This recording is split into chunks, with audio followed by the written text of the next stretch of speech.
Morning, everyone in YouTube land, in the world. How's it going? It's Tuesday morning. You all probably seen the video I did yesterday with Andy with the Echo. There's a few things I think about to say. You know, you think about after you do a video or before a video, like what you're going to talk about, and sometimes you just can't quite remember and put it all together. So I wrote down some notes this morning just to touch on a few things that a few people commented on. Good tips on the top cover screw things. I think the one fella said about gluing the first washer down. That's a good idea. Either that or incorporate some sort of clip in there that will hold it from not being able to pop out if it's not fastened down properly.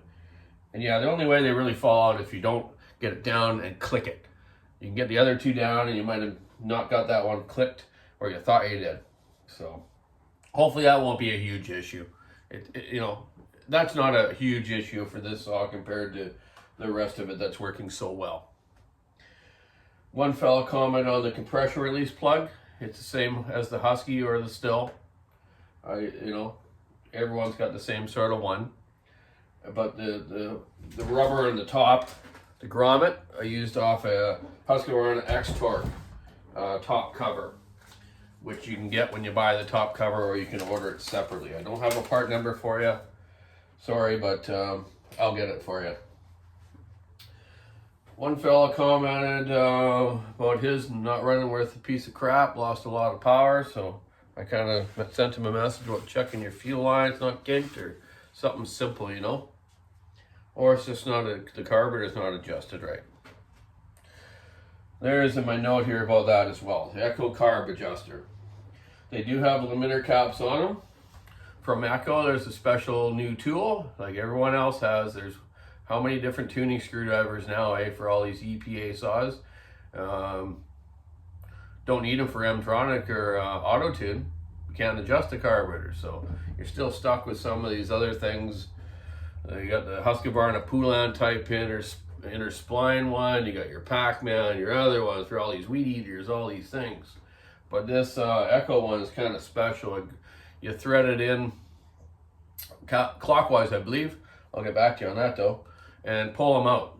After they're out, your adjuster, let me see, I got a carb here probably. Should have.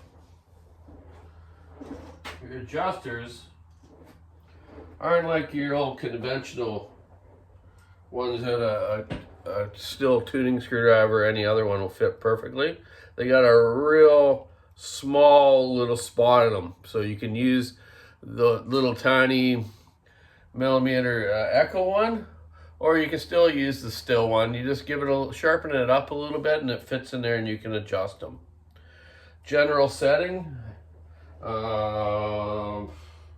don't have that in front of me, but this one I set at the general setting and then tuned it a little bit. Then like you see, Andy tuned it a little bit more, leaned it out just a tad. And some of the reason he more than likely did that as well is because I'm only about 500 feet above sea level here, and was probably working at, you know, a couple thousand feet. So you got to remember, elevation change will affect your carburetor adjustments, where auto tune and M-Tronic will adjust itself if it's working properly.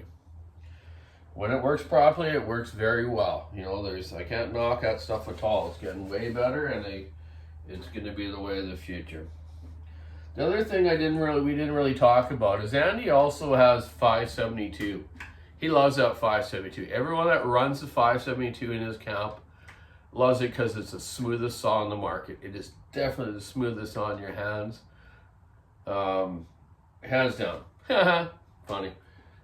You know, he did comment on the top handle of the Echo having a little more vibration than this Husky, and around similar to the Still 462, not 461 or 460. Those vibrate more. The 462 and the 500 don't vibrate as much as the old models, having the new spring mounts and the design of them. He did like the back grip here because some guys can't get used to Stills. They're too small around your hand here, you know. They're too narrow. You need to be a little fatter because your hands clench too hard all day in that case. Where they're a little bit wider, it fits better, and it fits better in your palm. Like Husqvarna has made their grips here so it kind of incorporates into the palm of your hand. Years ago, I did a bunch of anti-vibration and ergonomic testing with Husqvarna with different shape pistol grips on the tank. We would change tanks and see how the guys liked them, the different angle of the handlebar, and the different thickness of the handlebar. I believe these are just the right thickness. They're about the same thickness as the Husqvarna newer handlebars on X-Torques and 572s, 585s, and 592s. So that's nice too. This is on a maybe, if you look at it, the angle of the handlebar isn't quite straight across like the felling sights. It's on a bit of an angle, so your hand and your wrist and your arm are pretty much in line when you're holding the saw like that. If it was more straight across, your wrist is going to be like that, crooked, and you're going to have more fatiguing. And that's where guys have noticed that with Stills versus Huskies until they change theirs slightly a bit too. I would say these are maybe on about a 10-degree angle. So it fits pretty good. Let me see here. Just happen to have a protractor. Let's have a look. Yeah, probably about that. I don't know. Maybe I'm just fooling myself. Anyways, you get what I mean, though. That's good for ergonomics. So yeah, that's what I want to talk to you about with the 572. You know, and you know he also has fallers in his camp. Now that's another thing I didn't tell you. Andy actually has a falling crew. Normally he runs, I don't know, maybe 10, 12 guys. He's only got a couple right now because of the heat and situation with the logging operation. They're doing heli or conventional or, yeah. So he's down to just a few guys right now until the heat goes away. So yeah, he's also, yeah, they have the 462s as well, a couple of fallers, and they love them because they're smooth, they got decent power, as long as you're not running any more than a 32. It'll work at 372, but keep your rakers higher. You can't push real hard on them, but just let it feed nice, you know? Get a good grind on your chain or a good file, eh? A good file job, I should say.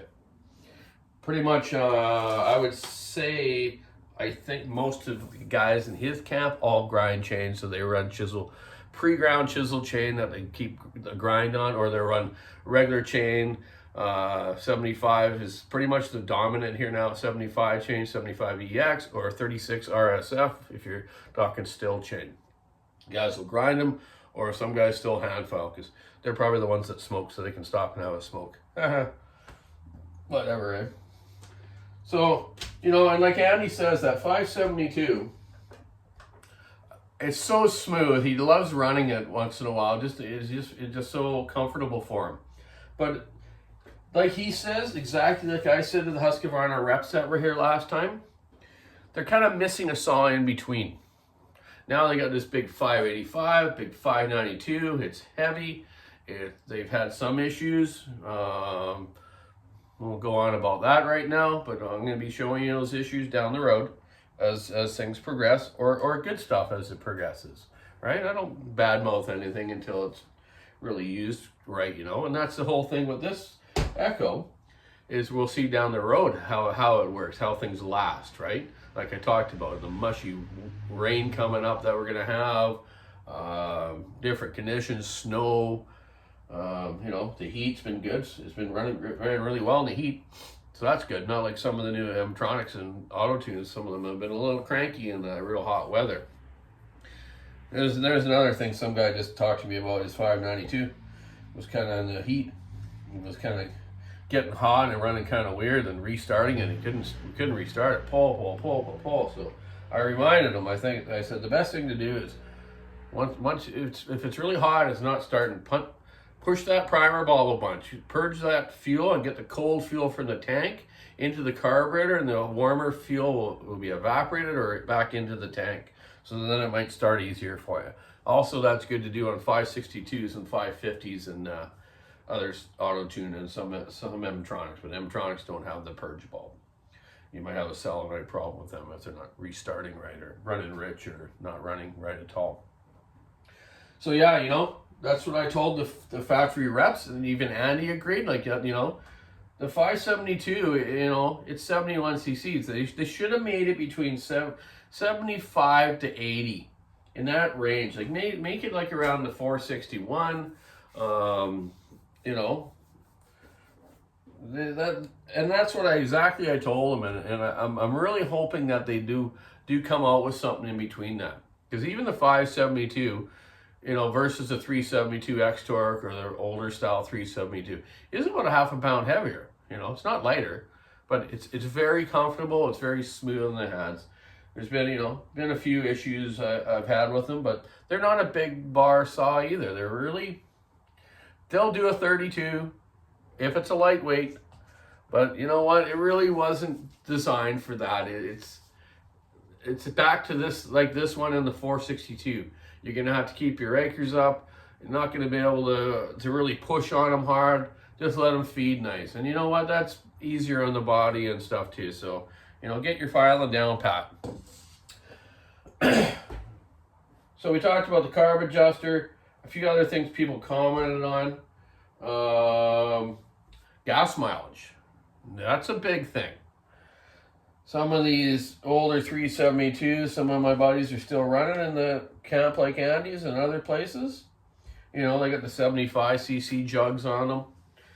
They got like 15 to 20 minutes on a tank of fuel. So you're chasing your gas can all the time, or have to have it right beside you to be fueling up. This saw, incredibly, is getting around 45 minutes. You can't beat that. You know, that's probably another tree or some more bucking you can be doing, so you're not worried about having to fuel up every 15 minutes. Yeah, better on the environment too, eh? And saves the boss money. Fuel right now is costing these companies a huge amount of money. Not just the power saws, like equipment. Oh my goodness. You know, I heard one buddy said his, you know, he's like 200 to 300% up on fuel costs. You know, like, oh geez, that takes a lot of the profit away. So you gotta factor that into the cost now of a falling job or a logging job or excavating job or whatever you're doing. So yeah, I just wanted to talk about that stuff.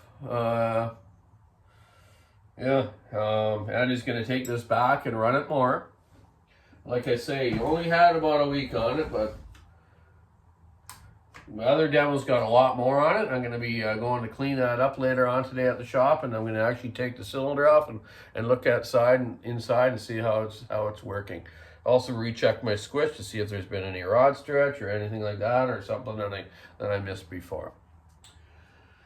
So yeah, overall, that was a great review, eh? That guy, Andy's a great guy.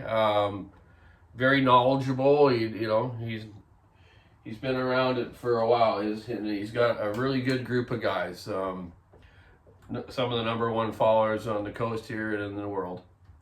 You know, you look at those trees that I showed you. Maybe that wasn't a very good video yesterday, showing his the big cedars he's taking now. You know, 6 to 8 footers. You know, like amazing. You know, like, and he lays them out just perfect on the side hill. You know, and that's a huge thing about falling, saving the wood, laying it out right for the machines to move it properly.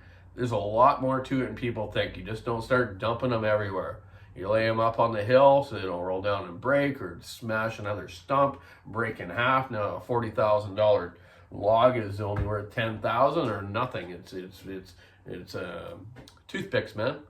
You know, or kindling, but you're not going to go up there and cutting that stuff into kindling. You at least take the big slabs too, and you know, you can still get some value out of them. But just telling you that stuff. So yeah, I be taking this back in, doing that dust flap piece on it, the leather. See about those top screws, or just, you know, like Andy said, you just got to educate yourself to make sure they're all tight properly. So we'll see how that goes. I'm going to try to come up with something though. But today I got 661, 500, and a 462 to do. So I'm going to get on to doing them and get back to the shop and getting them all put together. I got a $395 done yesterday for a fella, $461 for a fella. So yeah, busy week again. So anyways, I just wanted to clarify a bunch of that stuff and talk about the comments. Anyone else want to comment about the stuff? Not a problem. I'll try to answer you and try to solve some problems. But the fella that's having problems with the 7310, took back to the dealership. You know, get him to do a pressure vac test on it. Check those fuel lines. Check the carburetor. You know, you might have something go through the fuel filter into it. You know, it's got some time on it, so definitely pressure vac test. I've never actually had to do one of these yet, but I will have to make sure I got the right tools for it, or make the tools for it, like I've done with a lot of different models that I couldn't buy the block off plates for, or whatever. Eh? So yeah, man, keep it solid with, stick in the ice, rubbing her out. Stay cool out there. Have a great week. Check out the walkersawshop.com online store. Have a great day. Ciao.